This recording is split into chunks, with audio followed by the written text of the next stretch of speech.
ఒక ఊళ్ళో రామాచారి అనే వ్యాపారి ఉండేవాడు. అతడు కిరాణా సరుకుల వ్యాపారం చేసేవాడు. రంగనాథం కూడా రామాచారి కొట్టు ముందే సరుకుల కొట్టు పెట్టుకుంటాడు. ఇద్దరూ వ్యాపారంలో పోటీ పడేవారు. రామాచారి వ్యాపారం రంగనాథం వ్యాపారం కంటే బాగా సాగేది. రామాచారి సరుకులే ఎక్కువ అమ్ముడవుతున్నాయి, అతనికే ఎక్కువ లాభాలు వస్తున్నాయి అని అనుకునేవాడు రంగనాథం. ఎలాగైనా రామాచారి కంటే ఎక్కువ లాభాలు తనకే రావాలని విశ్వ ప్రయత్నం చేసేవాడు రంగనాథం.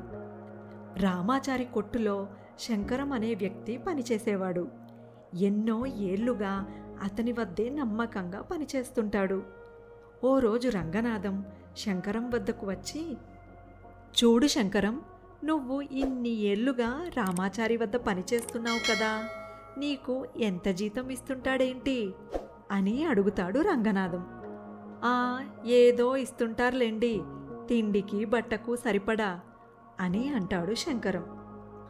అలా చాలీచాలని జీతంతో అతని వద్ద ఏం పని చేస్తావు?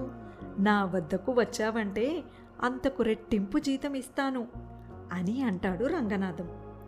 రెట్టింపు జీతం అనేసరికి శంకరానికి ఆశ కలుగుతుంది.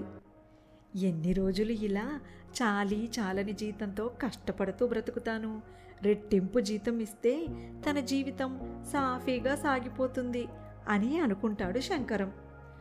అప్పుడు శంకరం రంగనాథం వద్ద చేరడానికి ఒప్పుకుంటాడు. పనికి ఒప్పుకున్న శంకరంతో రంగనాథం ఇలా అంటాడు, చూడు శంకరం, నీకు నా దగ్గర పని ఇవ్వాలంటే ఒక షరతు ఉంది.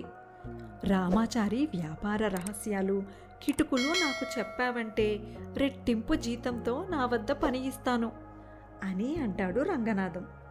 ఆ మాట వినగానే, ఎన్నో ఏళ్లుగా రామాచారి గారి వద్ద పనిచేస్తున్నానండి. ఆయన ఎక్కువ జీతం ఇవ్వడం లేదేమో కానీ సమయానికి జీతం ఇస్తారు. నన్ను సొంత ఇంటి మనిషిలా చూసుకుంటారు. అలాంటి ఆయనకు ద్రోహం చేసి ఆయన వ్యాపార రహస్యాలు మీకు చెప్పలేనయ్యా.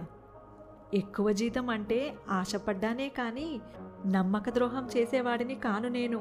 నా నిజాయితీని వదులుకొని రాలేను అని వెళ్ళిపోతాడు శంకరం. తన పథకం విఫలమైందని బాధపడుతూ వెళ్ళిపోతాడు రంగనాథం.